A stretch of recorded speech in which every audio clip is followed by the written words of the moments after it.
So Paul dealt with a little bit of pride. That's why in the book of Acts chapter 9, it says scales fell off of his eyes. When you think of scales, scales is a scaly dragon. In the book of Job, he was the Leviathan. He's a marine kingdom spirit. He was he was the king of pride is what I'm trying to say. So when Paul was saved on this, What? What? What? What? Acts chapter 9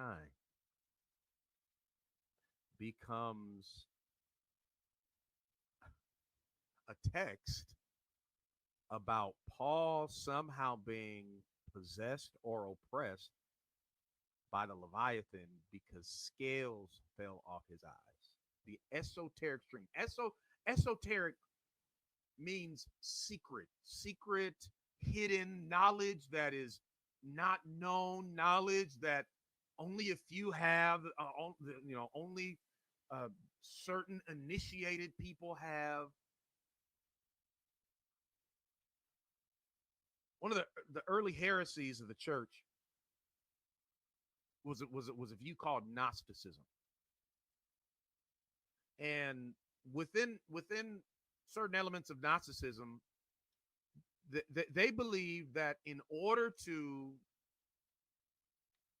reach a higher level of spirituality, of consciousness, in order to really ascend to Christ likeness or spiritual depth, you had to have this gnosis or secret knowledge. This was knowledge that everybody else didn't have. This was knowledge that had to be revealed. This is knowledge that you couldn't get everywhere else. And you had to have this in order to be initiated. And in a lot of these esoteric interpretive circles, Gnosticism is not dead. Because when they approach the Bible, oftentimes they're not looking to interpret the Bible according to its plain meaning. That's all literal interpretation means. Literal interpretation does not mean we should interpret everything we see in the Bible literally.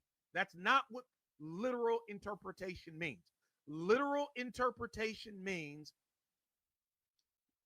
everywhere we can, we interpret the Bible according to its plain meaning.